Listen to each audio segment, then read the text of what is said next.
மாமன்னர் அவர்களுக்கும் விருந்தில் கலந்து கொண்ட பன்னாட்டு ராஜ பிரதிநிதிகளுக்கும் மாமன்னர் சார்பில் என் அன்பு நிறைந்த வணக்கம். மகாராஜா அவர்கள் ஆட்சி பொறுப்பேற்று 3 ஆண்டுகள் முடிவுற்று விட்டன. 8 திக்கும் புகழ் விளங்கும் மாமன்னர் அவர்களின் ஆட்சி சிறப்பை, ஆற்றிய அரும் செயல்களின் பெருமையை 180 நாட்களாக இந்த நாட்டு மக்களுக்கும் ஏனைய நாட்டோருக்கும் எடுத்துரைக்கப்பட்டு விட்டன. சாதனைகளின் பட்டியல் தொகுக்கப்பட்டதே பெரும் சாதனையாகும். மாமன்னர் அவர்களின் தொண்டுகளை பாராட்டி 7 நாள் விருந்து நடைபெற்றது. இந்த விருந்தின் கடைசி நாளாகிய இன்று மாமன்னர் ஆட்சிக்குட்பட்ட பெர்சிய, மேதிய ஆகிய நாட்டு மன்னர்களும் ராஜ பிரதிநிதிகளும் அன்போடு கலந்து கொண்டு இந்த விருந்தினை சிறப்பித்தமைக்கு மாமன்னர் சார்பில் என் நன்றியினை தெரிவித்துக் கொள்கிறேன்.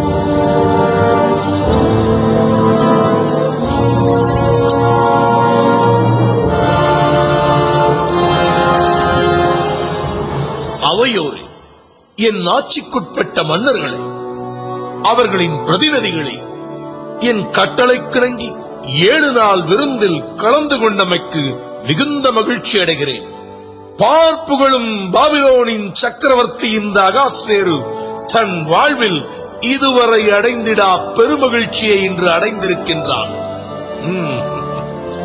சுவையான விருந்துண்ட உங்களுக்கு சுகமூட்டும் இன்னொரு விருந்து தர ஏற்பாடு செய்யப்பட்டிருக்கிறது. யார் அங்கே? வஸ்தியை வரச்சொல், உடனே வரச்சொல். நில்லங்கே. மகாராஜா, மகாராணியர். அமைச்சரே, சொல்லத்த எங்கும் செய்திதான் என்ன? பணியாளனை தடுத்ததன் காரணம் என்ன? அவையில் அறிவிக்க முடியாத செய்தி அது. எனவே மகாராணியார் இங்கு வரமாட்டேன் என்றும் இந்த நிகழ்ச்சியில் ஆடப்போவதில்லை என்றும் ஓலை அனுப்பியிருக்கிறார். என் ஆணையை மறுத்தாளா? அவ்வளவு ஆணவமா அவளுக்கு? இந்த அகாஸ்வேருவின் கட்டளையை புறக்கணித்த முட்டாளுக்கு இனியும் இடமில்லை இந்த அரண்மனையில். மகாராஜா, வஸ்தி தங்களின் அடிமை. தங்கள் ஆணைக்கு அடங்கி நடக்க வேண்டியவள். மகாராணி நிலையில் இருக்கும் அவள் தன்னுடைய மறுப்பை, இருமாப்பை தங்களிடமே காட்டிவிட்டாள். அதாவது ஆணினத்தையே அவமானப்படுத்திவிட்டாள். வஸ்தியின் கட்டளையை புறக்கணிக்க காரணம் ராணி என்கிற அகம்பாவம், அந்தஸ்தால் ஏற்பட்ட அகங்காரம். எனவே அவள் அகம்பாவம் அழிக்கப்பட வேண்டும். அமைச்சரே, உடனே என் கட்டளையை நாடெங்கும் அறிவிக்க வேண்டும். கணவனை புறக்கணிக்கும் பெண்களுக்கு கடும் தண்டனை அளிக்கப்படும் என்று ஆணை. மாமன்னா, இந்த கட்டளை பாபிலோனுக்கு மட்டுமல்ல, தங்களின் ஆளுகைக்கு உட்பட்ட 127 நாடுகளுக்கும் அறிவிக்கப்பட வேண்டும் என்பது எனது வேண்டுகோள். பெர்சிய நாட்டு தளபதி மெமுக்கான் அவர்களின் வேண்டுகோள் ஏற்கப்பட்டு விட்டது. அமைச்சரை, நமது ஆணை இன்றே எங்கும் பரவ துரித ஏற்பாடுகளை செய்யுங்கள். ஆணை உடனே செயல்படுத்துகிறேன்.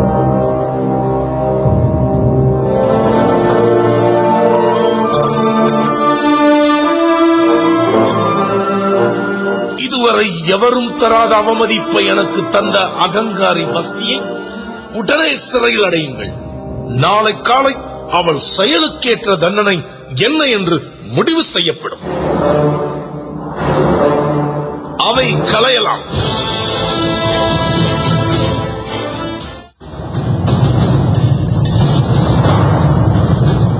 அண்ணே, வணக்கம் அண்ணே.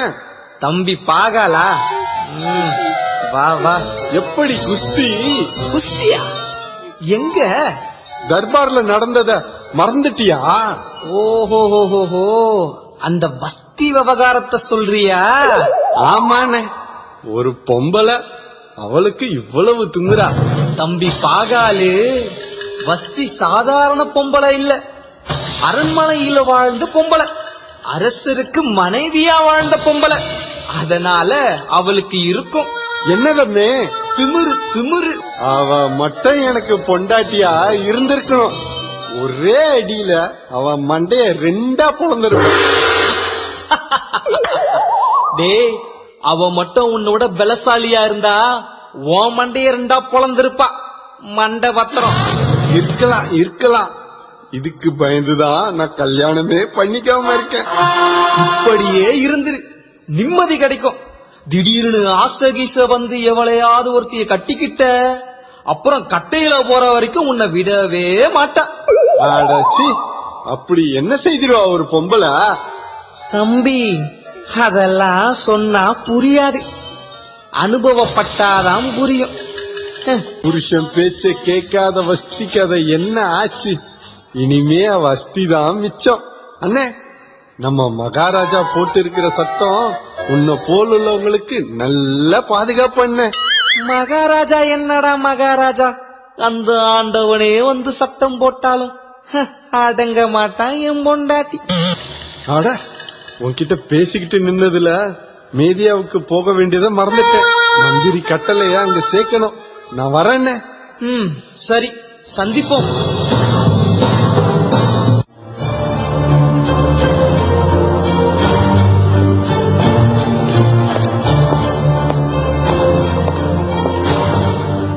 மாமன்னர் வாழ்க. வாருங்கள் அமைச்சரே. பேரரசே, தங்களின் வாட்டம் கண்டு வேதனைப்படுகிறேன் நான். ஆனால் நாட்டு மக்களோ தங்களை பட்டத்தரசியுடன் பார்க்க விரும்புகிறார்களே. அமைச்சரே, நான் திருமணம் செய்ய வேண்டும் என்பதை மறைமுகமாக வற்புறுத்துகிறீர்கள். தங்கள் விருப்பத்தை நிறைவேற்றுவது சிரமம் அல்ல எனக்கு.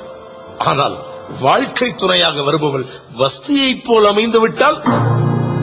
தங்களின் அச்சம் நியாயமானதுதான். ஆனால் அது நீங்க ஒரு வழி இருக்கிறது.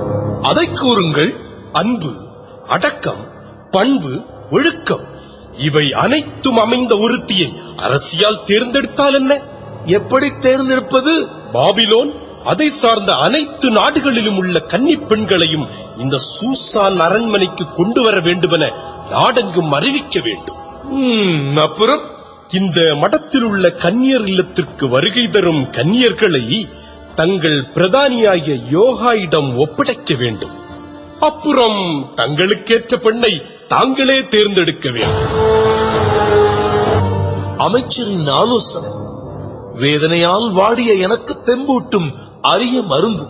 அகாஸ்வேரு பரம்பரை ஆள வேண்டும் இந்த பரந்த பாபிலோனை. சூசான் அரண்மனையில் இனி இன்பக்காற்று வீசும். ஆம், இன்பக்காற்றே வீசும்.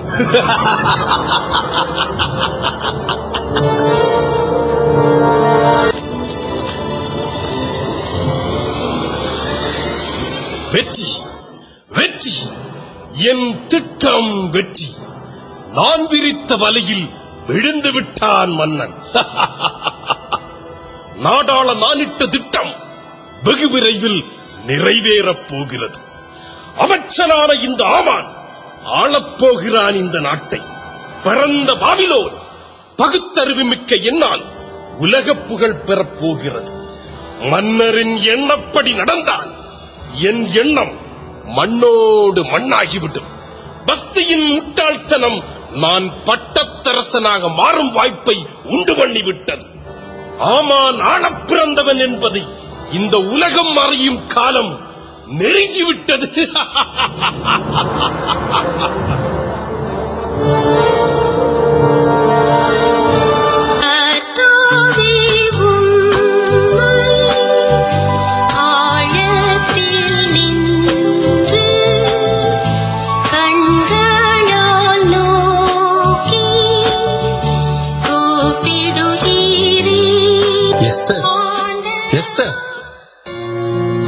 வாருங்கள் தந்தையே. மகளே, நீ இன்னும் புறப்படவில்லையா? எங்கு தந்தையே? அரசு ஆணையை மறந்து விட்டாயா நீ? தந்தையே, நமக்கேன் இந்த பேராசை? மட்டுமல்ல, யூத பெண்கள் கலந்து கொள்ள வேண்டுமா என்ன?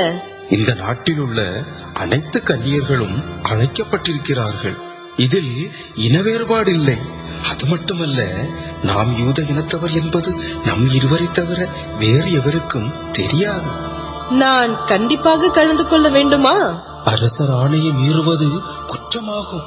நாம் சூசான் அரண்மனைக்கு போகத்தான் வேண்டும்.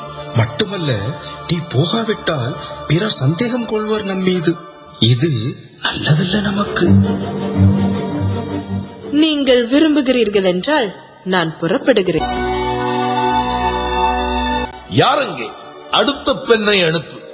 உத்தரவு.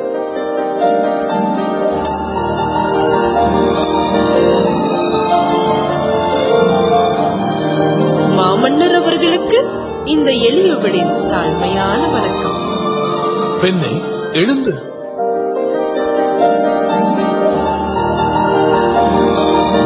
உன் பெயர்? எஸ்தர். எஸ்தர், இதுவரை என்னை சந்தித்த பெண்களில் நீதான் சிறந்த அழகி. பார்ப்போம். மனைவி கணவனுக்கு அடிமையா இல்லை அதிகாரியா? இரண்டும் அல்ல. மனைவி கணவனுக்கு அடங்கியவள், அடங்க வேண்டியவள், அன்பாள். துணிச்சலாக பேசுகிறாய், மெச்சுகிறேன். உன்னை மணப்பவர் எப்படிப்பட்டவராக இருக்க வேண்டும் என்று நீ கருதுகிறாய்? அவர் எனக்கு, நான் அவருக்கு இப்படிப்பட்டவராக இருக்க வேண்டும். எஸ்தர், உன்னையே நான் மகாராணியாக்க விரும்பினால்? தேவனுக்கு சித்தமானால் தங்கள் விருப்பப்படியே நடக்கும். உலகில் நடப்பது எதுவானாலும் அது ஆண்டவரின் விருப்பப்படியே நடக்கும் என்பது என்னுடைய அசைக்க முடியாத நம்பிக்கை. சரி, நீ போகலாம். ஆணை மகாராஜா.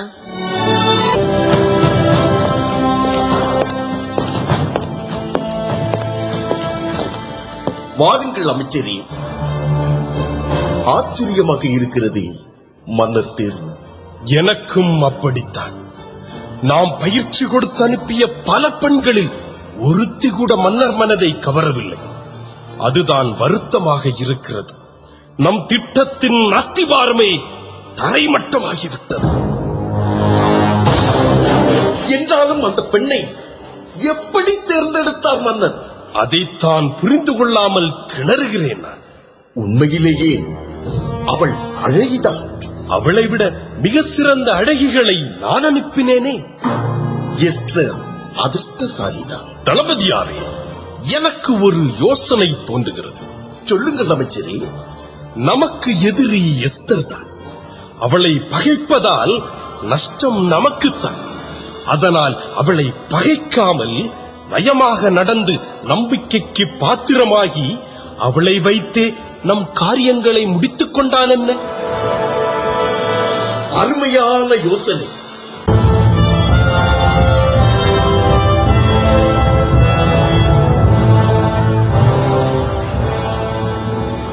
தொன்று தொட்டு இன்று வரை குன்றா புகழால் சிறந்தது பாபிலோன் என்னும் பரந்த பூமி. மாமன்னர் அவர்களே, அவர் அழைப்பிற்கிணங்கி மணவிழாவில் கலந்து கொண்டிருக்கும் பன்னாட்டு மன்னர்களே, முன்னாள் பிரதிநிதிகளே, நாட்டு பிரமுகர்களே, குடிமக்களே, உங்கள் அனைவருக்கும் மாமன்னர் சார்பில் வாழ்த்தையும் வணக்கத்தையும் தெரிவித்துக் கொள்கின்றேன். மகாராஜா அவர்கள் மன்னர் பரம்பரையை சார்ந்த மங்கையை மணப்பது பரம்பரை வழக்கம்.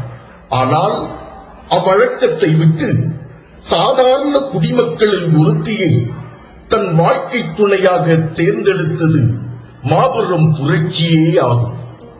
நமது மகாராணி அவர்கள் அந்தஸ்தில் உயர்ந்த குடும்பத்தில் பிறக்காவிட்டாலும் பெண்ணிற்குரிய அனைத்து அந்தஸ்துகளும் ஒருங்கே அமைந்த குணக்குன்று. அவர்களால் நம் நாடு மென்மேலும் சிறப்படைவது நிச்சயம்.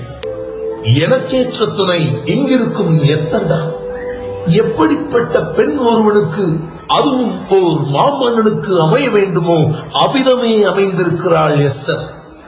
லட்சக்கணக்கான முத்துக்களில் நான் தெரிந்தெடுத்த முத்து என் ஒரே சொத்து எஸ்தரை. நாட்டு வழக்கப்படி பொற்கிடம் சூட்டி இந்த நாட்டின் மகாராணியாக ஏற்றுக்கொள்கிறேன்.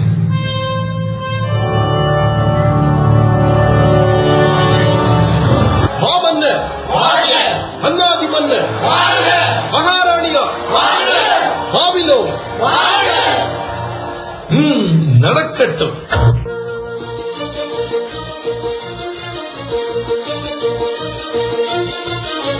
நில் பழுது ஒன்றுமில்லை,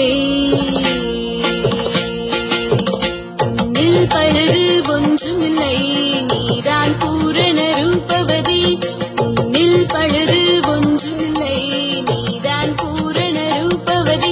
என் இருதயத்தை கவர்ந்து கொண்டவளே,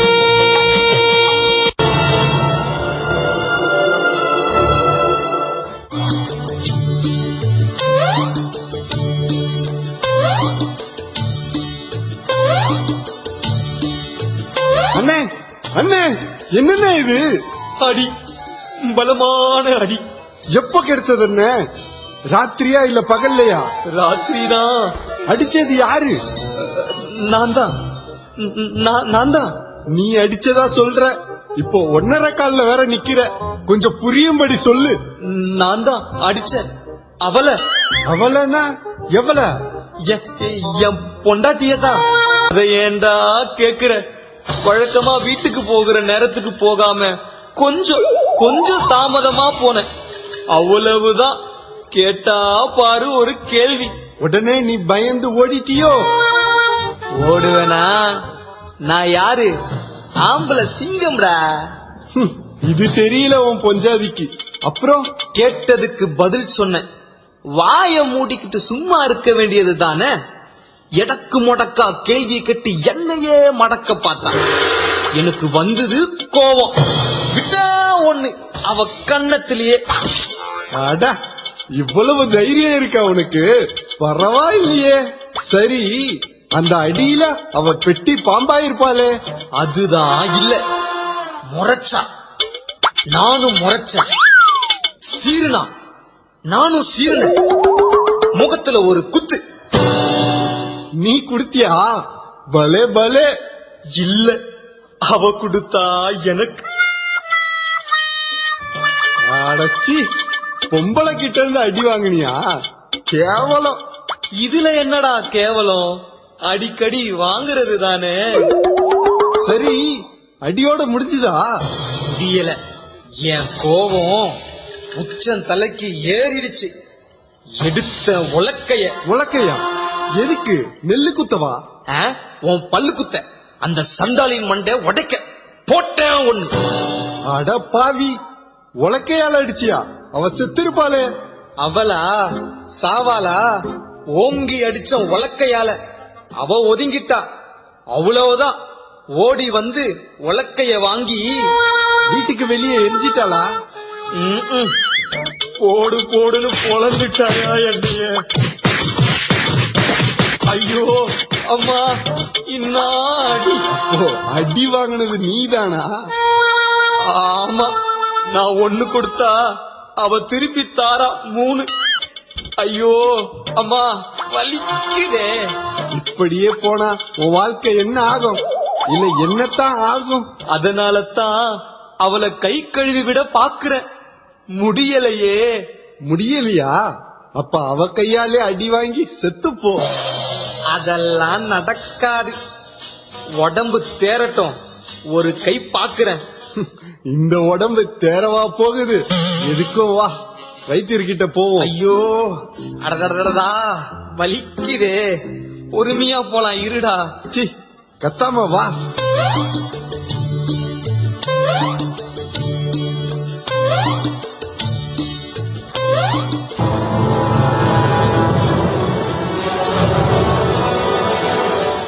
அழிந்து விடுவான் இன்றிரவு.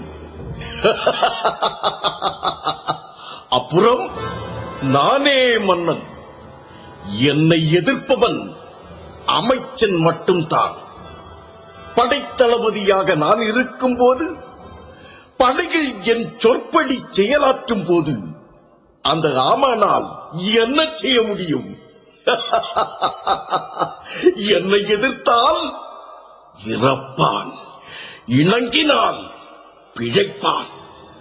அழகி எஸ்தரின் அடிமையாகிவிட்டான் அரசன். அந்த புறத்தில் சொர்க்கத்தையே காணும் அவன் அங்கேயே நரகத்தையும் காண வேண்டும். அகிலம் போற்றும் ஆட்சி பீடம் என் கையில் இருக்கையாக வேண்டும். நான் ஆழ வேண்டுமானால் மன்னன் மாழ வேண்டும். ஆம், மாழ வேண்டும்.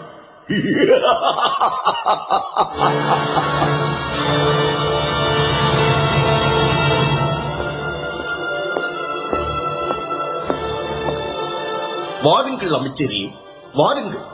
தளபதி அவர்களே, நம் திட்டம் நிறைவேறாது போல் இருக்கிறது. இப்படி சந்தேகம் வர காரணம்? மகாராணியும் மகாராஜாவும் கொண்டிருக்கும் உறவு பிரிக்கிறது போல் தோன்றுகிறது. எனக்கும் அப்படித்தான் தோன்றுகிறது. ஆனால் பிரித்தே ஆக வேண்டும் இருவரையும். தளபதியாரே, மகாராணியின் உறவினர் அந்த கிழவன் மொர்தகாய் மட்டும்தான். அவனை நம் வலைக்குள் மாட்டிவிட்டால் நம் திட்டம் சுலபமாக முடியும். மொர்தகாய் திமிர் பிடித்தவன், உயர் பதவியில் இருப்பவர்களை மதிக்காதவன். அப்படியா? வாருங்கள் வீரர்களே.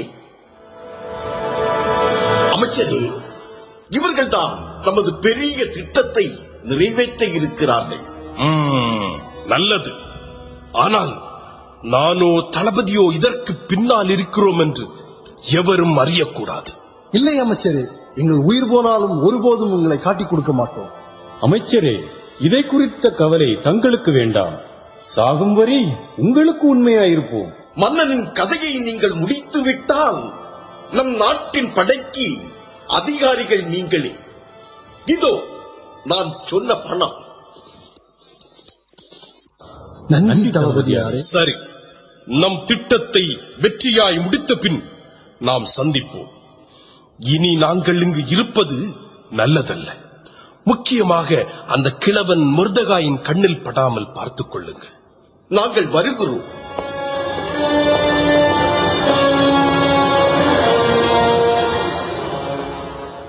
இனி தாமதிக்க வேண்டாம். நாளை இரவு மன்னன் கதையை முடிப்போம். மிக சரியான நேரம். நாளை மன்னன் அந்தபுரம் வரும்போது தீர்த்து கட்டுவோம். சரி, வா கிளம்புவோம். மன்னரை கொல்ல சதித்திட்டமா? எப்படியாவது எஸ்தரை சந்தித்து இவனின் திட்டத்தை கூறித்தான் ஆக வேண்டும். கர்த்தரே, மன்னரை இந்த கயவர்கள் கையில் இருந்து தப்புவியும்.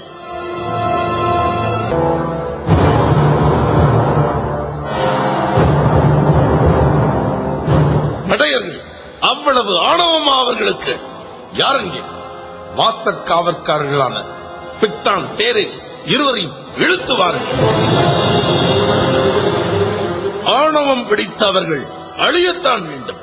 உண்ட வீட்டுக்கே ரெண்டகம் செய்த சண்டாளர்களை கண்டந்துண்டமாக வெட்டினால்தான் எனக்கு நிம்மதி.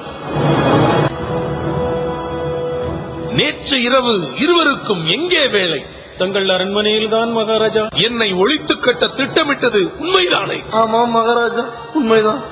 என்னை அழிப்பதினால் சேவகரான நீங்கள் பெரும் பதவியில் அமரவோ அல்லது இந்த நாட்டை ஆளவோ உங்களால் முடியாது. ஆகவே யாரோ தூண்டி இருக்கிறார்கள் உங்களை. சொல்லுங்கள், உங்களுக்கு ஊக்கம் தந்த உளுத்தர்கள் யார்? சொல்லுங்கள். சொல்ல மாட்டோம் மகாராஜா. மாட்டீர்களா? ஏன்? சொன்னால் கொல்லப்படுவோம். உண்மையை மறுத்தால் என்னால் கொல்லப்படுவீர்கள் நீங்கள். மகாராஜா, தப்பு பண்ணிட்டோம். அதனால் நீங்களே கொன்னிடுங்க. உண்மையை யாருக்கிட்ட சொல்லவே மாட்டோம்னு சத்தியம் செய்திருக்கிறோம். சதிகாரர்களே, சத்தியம் உங்களுக்கு ஒரு கேடா? வாழ்வளித்தேன் உங்களுக்கு. என் வாழ்வையே அழிக்க பார்த்தீர்கள். இவர்களை இழுத்துப் போங்கள். நாளை காலையில் தூக்கில் தொங்க விடுங்கள். இழுத்துப் போங்கள்.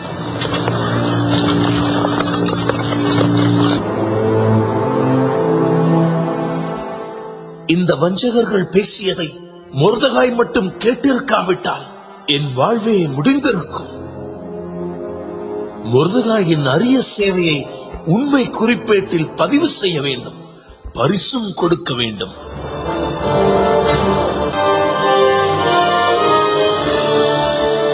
சேவகர்கள் சொன்னது முற்றிலும் உண்மை. என்னை கண்டதும் காலில் விழுந்து வணங்காதவர்களே இல்லை. மகாராஜாவுக்கு இல்லாத மதிப்பு இந்த மந்திரியாருக்கு இருக்கிறது. மக்கள் அனைவரும் என்னையே வணங்குகிறார்கள். என் திட்டப்படி நடந்துவிட்டால் என் வாழ்நாள் முழுவதும் என்னைத்தான் வணங்குவார்கள்.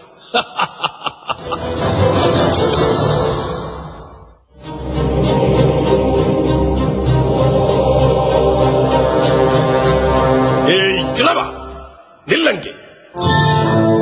நீ இந்த நாட்டு மக்களில் ஒருவர்தானே? ஆமா.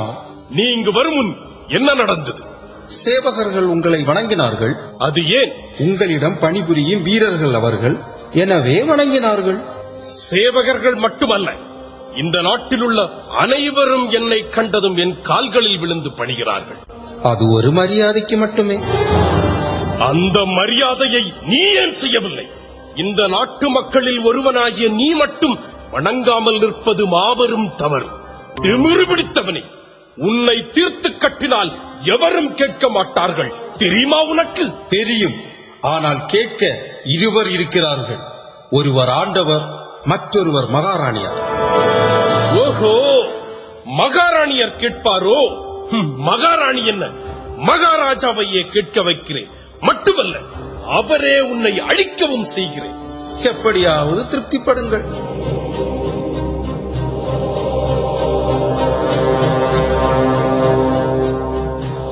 மகாராணியின் சொந்தக்காரன் என்ற அகம்பாவத்தில் இந்த ஆமானையை எதிர்க்க துணிந்து விட்டான் மொர்தகாய். டேய் கிழவா, உனக்காகவே தூக்குமரம் தயாரிக்கப் போகிறேன். அதில் நீ துடிதுடித்து மடிவதை பார்த்த பின்புதான் எனக்கு நிம்மதி. அற்பனே மொர்தகாய், நீ அழிந்தாய்.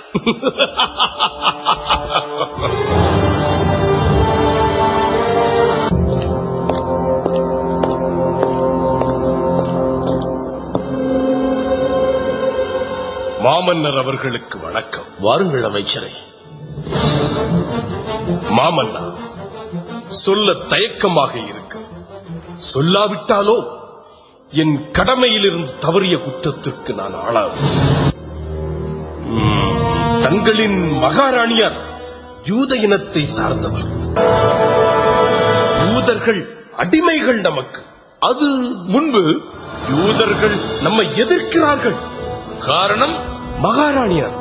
என்ன மகாராணியார்? ஆமா மகாராஜா. அதாவது மகாராணியார் யூத இனத்தவராய் இருப்பதால் அவர்களின் அன்பும் பரிவும் ஆதரவும் கிடைக்கும் என்பது யூதர்களின் எண்ணம். முதலில் நம் கட்டளைகளுக்கு பணிய மறுக்கிறார்கள். அப்புறம் ஆட்சியை பற்றி அவதூறாக பேசுகிறார்கள்.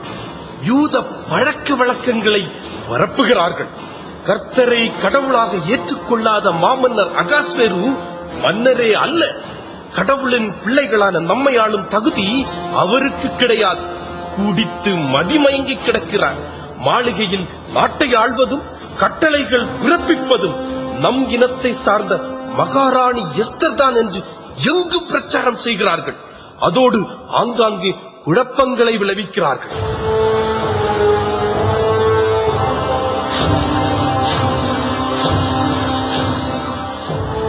இந்த அளவுக்கு நன்றி கெட்டவர்களாகிவிட்டார்களா அந்த யூதர்கள்?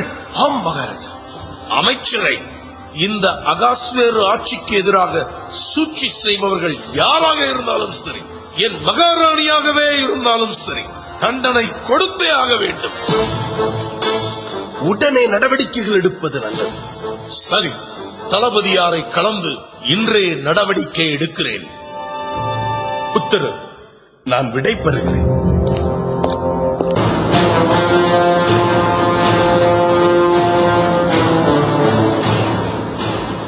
இஸ்ரவேலர்கள் இவ்வளவு இழிகுணம் கொண்டவர்களா? மனிதர்களாக மதித்தேன்.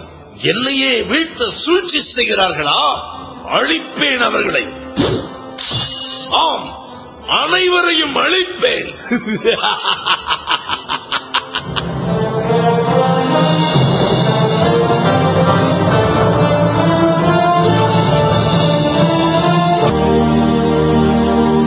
மகளே, வாருங்கள் தந்தையே. ஏன் இந்த முகவாட்டம்? என்னம்மா சேவை? அயோக்கிய அமைச்சன் மகாராஜாவின் மனதில் அனல் எழுப்பிவிட்டான். இஸ்ரவேலர்கள் மாமன்னருக்கு எதிராக புரட்சி செய்ய போவதாகவும் அவர் ஆட்சியை அகற்ற முயற்சிப்பதாகவும் இன்னும் பல கட்டுக்கதைகளை கூறி மகாராஜாவின் கோபத்தை தூண்டிவிட்டு விட்டான். மகளே, நம் இனத்தவர் சாவிலிருந்து தப்ப ஒரே ஒரு வழிதான் இருக்கிறது. என்னது தந்தையே? அந்த வழியே நீதான். நானா?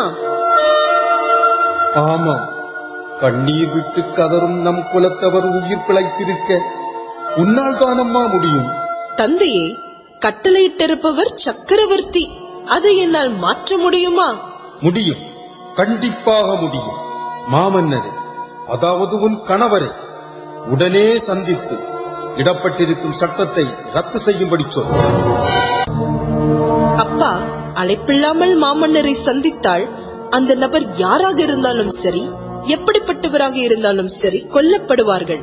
இந்த சட்டத்தை மீற முடியுமா? கடந்த 30 நாட்களாக மாமன்னர் என்னை அழைக்கவில்லை. இந்த நிலையில் நான் மகாராஜாவை சந்திக்க சென்றால் கொலை செய்யப்படுவேனோ என்று அஞ்சுகிறேன். மகளே, நீ உன் உயிரை மட்டும் பெரிதாக எண்ணியிருக்கிறாயே தவிர நம் குலத்தவர்களின் உயிரை பற்றி எண்ணவே இல்லை. நம் இனத்தவர்கள் அழிந்து போவதைத்தான் பார்க்க விரும்புகிறாயா? நம் குலத்தார் அழிந்தால் உன் நிலை? தன் குலத்தாரை காக்க பயந்த இதயமற்றவள் என்று இந்த உலகம் பழிப்பதைத்தான் நீ விரும்புகிறாயா? இல்லை தந்தையே, இல்லை இல்லை. அப்படியானால் உன் முடிவு என்ன எஸ்தர்? உன் முடிவில்தான் யூதர்களின் விடிவே இருக்கிறது. சிந்தித்துப் பார் மகளே, சிந்தித்துப் பார்.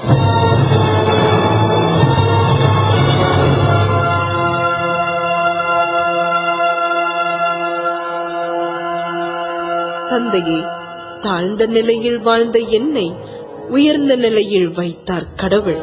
அது எதற்கு? இப்போதுதான் உணர்கிறேன். இன்றே மகாராஜாவிடம் போகிறேன்.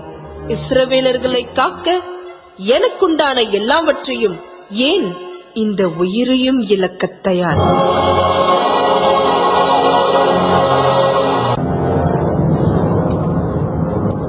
நில்லங்கே. மகாராஜா. சட்டம் தெரியுமா உனக்கு? தெரியும் மகாராஜா. தெரிந்துமா மீறுகிறாய்? ஆமாம். அனுமதி இல்லாமல் என் அறைக்கு வந்தால் தண்டனை என்னவென்று அறிவாயா? அறிவேன். மரணம். அது கிடைக்கும் என தெரிந்துமா வந்து நிற்கிறாய்? ஆமாம் மகாராஜா. உன் உயிரை பலியிட துணிந்ததன் காரணம் என்ன? பல லட்சம் உயிர்கள் காக்கப்பட வேண்டும். எனவே என் உயிர் போவது பெரிதல்ல.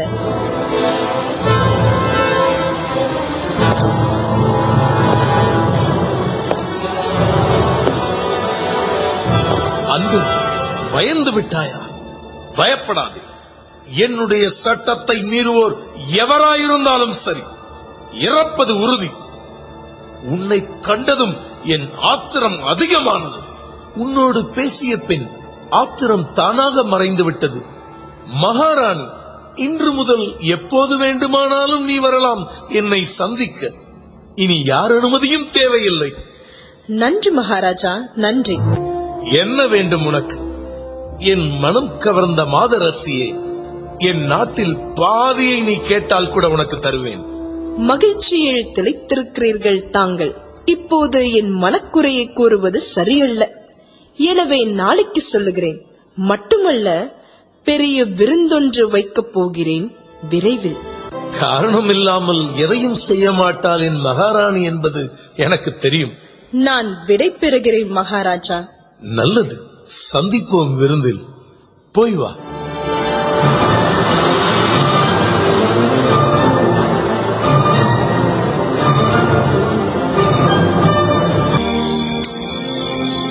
இன்று உறக்கமே வரவில்லை. மனதிலும் அமைதி இல்லை. எதையோ செய்ய தவறவிட்டேன் என்ற எண்ணம் புரியவில்லையே.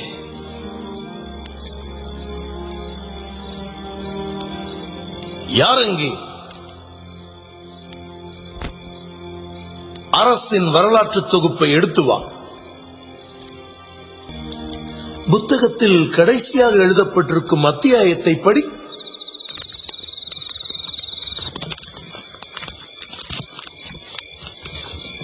மாட்சிமை மிக்க மாமன்னர் பெருமானை கொல்ல சதித்திட்டம் போட்டார்கள் வாயிற் காவற்காரர்களான பிக்தான், தேரேஸ் என்ற இருவரும். அவர்கள் மறைந்திருந்து பேசியதை கேட்ட மிர்தேகா என்பவர் மகாராணி அவர்களுக்கு அறிவித்தார். மகாராணி அவர்கள் மாமன்னர் பெருமானுக்கு அறிவித்தார். தக்க தருணத்தில் வஞ்சகர்களின் சூழ்ச்சி கண்டுபிடிக்கப்பட்டது. குற்றவாளிகள் தங்கள் குற்றங்களை ஒப்புக்கொண்டார்கள். தூக்கு தண்டனை கொடுக்கப்பட்டது. மாமன்னர் அவர்களின் உயிரை காப்பாற்றிய மிர்தேகாவுக்கு தக்க சன்மானம் கொடுக்கப்படவில்லை. போதும். அந்த மிருதகாய்க்கு என்ன சன்மானம் கொடுக்கப்பட்டது? அப்படி ஏதும் நடந்ததாக எனக்கு தெரியவில்லை. ஒருவேளை எனக்கு தெரியாமல் அவரை கௌரவப்படுத்தி இருக்கலாம். 3 நாட்களுக்கு முன்புதான் அவரை பார்த்தேன். அதே கோலத்தில் தான் இருந்தார். அப்படியானால் மறந்து விட்டேனானால் என் உயிரை காத்தவருக்கு மதிப்பு கொடுக்க வேண்டியது என் கடமை அல்லவா? மாமன்னர் அவர்களுக்கு வணக்கம். வாருங்கள் அமைச்சரே. இந்த நள்ளிரவில் முக்கிய செய்தி ஒன்றை சொல்லவே முன்னனுமதியின்றி விரைந்து வந்தேன். அப்படியா? இருக்கட்டும். மன்னராகிய நான் ஒருவருக்கு மகிமை கொடுக்க விரும்பினால் என்னென்ன செய்ய வேண்டும்? மன்னர் என்னைத்தான் மகிமைப்படுத்த விரும்புகிறாரோ? அமைச்சரே, மகிமைப்படுத்தப்பட வேண்டிய நபருக்கு மன்னரின் உடையை அணிவிக்க வேண்டும். அவர் தலையில் கிரீடம் சூட்டப்பட வேண்டும். அப்புறம் அவரை மாமன்னரின் குதிரை மீது அமர்த்தி பட்டணத்தின் வழியே அழைத்துச் செல்லப்பட வேண்டும். மட்டுமல்ல, பிரதானிகளின் முதல்வரான அமைச்சரே அந்த குதிரையை வழிநடத்தி செல்ல வேண்டும். இவ்வாறு அழைத்து செல்லப்படும் போது மாமன்னர் மகிமைப்படுத்தப்படும் நபர் இவ்வாறாக மகிமைப்படுத்தப்படுவார் என பிரகடனம் செய்யப்பட வேண்டும். நல்லது அமைச்சரே. நான் மகிமைப்படுத்தப்பட வேண்டிய ஒருவரை இத்தனை காலம் மறந்திருந்தேன். தாங்கள் மகிமைப்படுத்தப்பட வேண்டிய நபர் யார் மகாராஜா? மொர்தகாய். ஆமாம், நான் இன்று உயிரோடு இருப்பது அவரால் தான். உன் ஆட்சி நிலைக்க செருப்பாய் உழைத்தேன். என்னை மறந்தாய். உன் மாமன் என்பதால் அவனை மகிமைப்படுத்துகிறாய். பார்ப்போம். மொர்தகாய் சிறப்பிக்கப்பட இருப்பதை இன்றே நாட்டு மக்களுக்கு தெரிவித்து விடுங்கள். உத்தரவு. நீங்கள் போகலாம். உத்தரவு.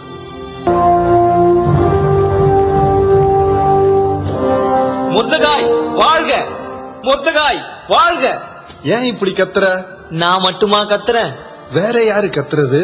பட்டணத்தின் வீதிகள் வழியே அவர் போனப்போ கூடி நின்ன எல்லாரும் இப்படிதான் கத்துனாங்க. ஆஹா, எவ்வளவு அழகான காட்சியா இருந்திருக்கும். பார்க்க கொடுத்து வைக்கலையே. ஆமா, பெரிய காட்சி தான். அந்த கன்றாவிய ஏன் கேக்குற? எந்த கன்றாவியா?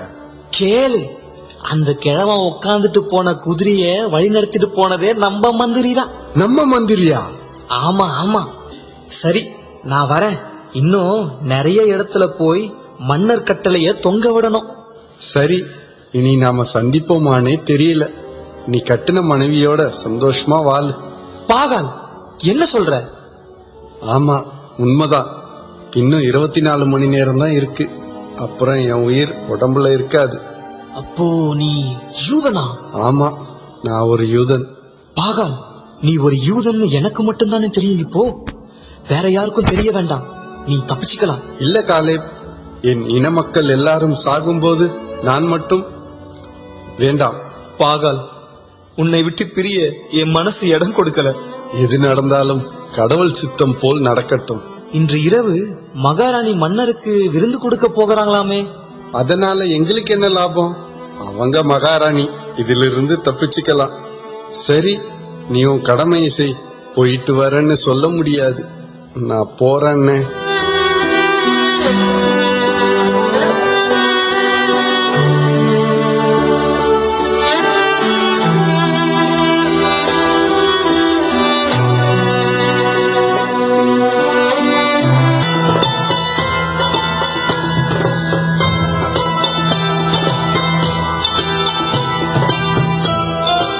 மகாராணி, அருமையான விருந்து படைத்தா எங்களுக்கு. மகிழ்ச்சி, மிக்க மகிழ்ச்சி. நன்றி. இப்போது சொல், உனக்கு என்ன வேண்டும்? உன் குறை என்ன? முன்பு சொன்னது போல் என் நாட்டில் பாதியை கூட நீ கேட்டால் தர ஆயத்தமாயிருக்கிறேன். மகாராஜா, எந்த செல்வங்களும் வேண்டாம் எனக்கு. நான் யூத இனத்தவள். தங்களின் புதிய கட்டளைப்படி பறிக்கப்பட இருக்கிறது என் உயிர். என்ன? என் மகாராணியின் உயிர் எனக்கு தெரியாமல் பறிக்கப்பட இருக்கிறதா? விந்தை! என் உயிர் மட்டுமல்ல, என் இனத்தாரின் குழந்தைகள், பெண்கள் மற்றும் யாவர் உயிரும் பறிக்கப்பட இருக்கிறது. மகாராணி, நீ குற்றமற்றவள். உன்னுயிர் பறிக்கப்பட மாட்டாது. ஆனால் இஸ்ரவேலர்கள் அழியத்தான் வேண்டும். அதற்கு காரணம்? மகாராஜாவுக்கு கீழ்ப்படிய மறுத்தார்கள், கலகம் விளைவித்தார்கள். இவைகளுக்கு ஆதாரம்?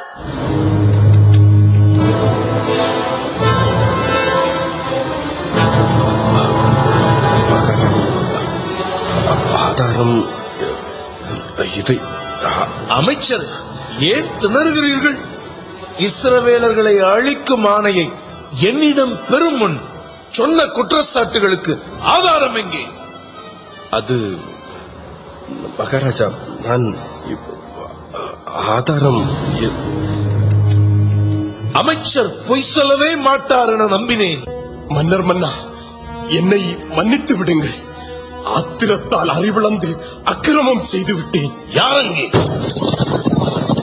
கைது செய்யுங்கள் இவனை. மகாராஜா, அமைச்சரையா கைது செய்வது? ஆம், இவன் தன் சொந்த விருப்பு வெறுப்புகளை என் மூலமாக நிறைவேற்ற முயன்றவன். இனக்கலவரத்தை தூண்டி நாட்டின் அமைதி கெட திட்டமிட்டவன். அதிகாரம் இருக்கிற ஆணவத்தில் அறிவு கட்டத்தனமாக நடந்தவன். இன்னும் இவனை விட்டு வைக்க கூடாது. தண்டனை கொடுத்தே ஆக வேண்டும். மகாராஜா, மெர்தேகாய் அவர்களை தூக்கிலிட தன் வீட்டின் அருகே 50 அடி உயரத்தில் தூக்கு மேடையை கட்டியிருக்கிறாராம் அமைச்சர். தூக்கு மேடை? மொர்தெகாய்க்கு தூக்கு? என் உயிரை காத்த உத்தமருக்கு தூக்கு? நீ வெட்டிய குழியில் நீதான் விழ வேண்டும். நீ கட்டிய மேடையில் நீதான் தொங்க வேண்டும். தளபதியாரே, ஆமான் கட்டியிருக்கும் தூக்கில் அவனை தூக்கிலிடுங்கள். மகாராஜா, என்னை மன்னியுங்கள். எனக்கு உயிர் பிச்சை அழையுங்கள். மகாராஜா, உயிர் பிச்சை அழையுங்கள். உயிர் பிச்சை அழையுங்கள். உயிர் பிச்சை? அதுவும் உனக்கு? மகாராணி மட்டும் உன் வஞ்சக செயலை வெளிப்படுத்தாமல் இருந்தால் எத்தனை ஆயிரம் பேர் சாவார்கள். தன் இனத்தை காக்க தன் உயிரையும் பெரிதாக எண்ணாமல் உண்மையை எடுத்துரைத்த மகாராணி எஸ்தர் குலம் காத்த குணக்கொன்று. தளபதியாரை, பொழுது விடியும் முன் முடியட்டும் இவன் வாழ்வு. நடக்கட்டும். மகாராஜா, மகாராஜா, மகாராஜா, மகாராஜா.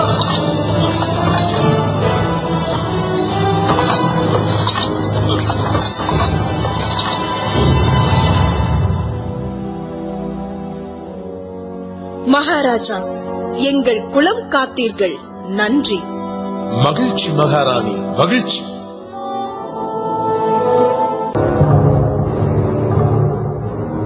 மன்னரின் கட்டளை நிறைவேற்றப்படுகிறது.